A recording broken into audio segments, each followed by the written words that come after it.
কর্মজীবী মানুষের জন্য শুক্রবার দিনটা অনেক বেশি স্পেশাল। সারা সপ্তাহ কাজ করার পরে সপ্তাহে একদিন একটা দিন আসে, সেটা হলো শুক্রবার।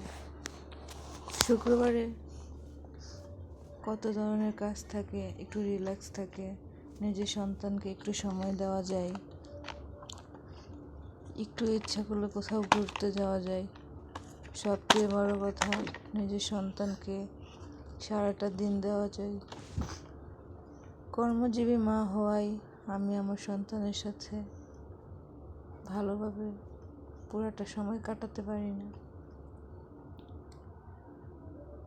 তবুও তাকে যতটুকু সময় থাকে সবটুকু দেওয়ার চেষ্টা করি।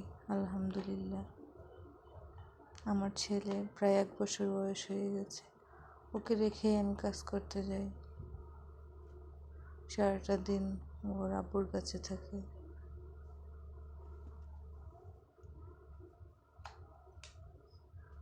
সত্যি বলতে ছেলের জন্য অনেক খারাপ লাগে, যখন ডিউটি যায় অনেক কান্নাকাটি করে। তাই এভাবেই সবসময় সব কিছু এলোমেলো রেখে ওকেই সময় দেওয়ার চেষ্টা করি। আজকে একটু সময় পেয়েছি, তাই একটু এগুলো গুছিয়ে এনেছি। চাকরির জন্য নিজের বাবা মা, নিজের শ্বশুরবাড়ি সব কিছুই দূরে, ওদেরকে রেখে এখানে একা একা থাকতে হয়। তাই আমার ছেলেকে নেওয়ার মতো তেমন কোনো মানুষও নাই।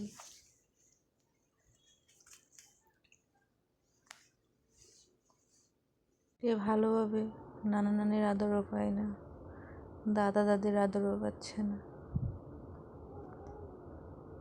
তবুও বড় হয়ে যাচ্ছে, দিনগুলো কেটে যাচ্ছে ভালোই।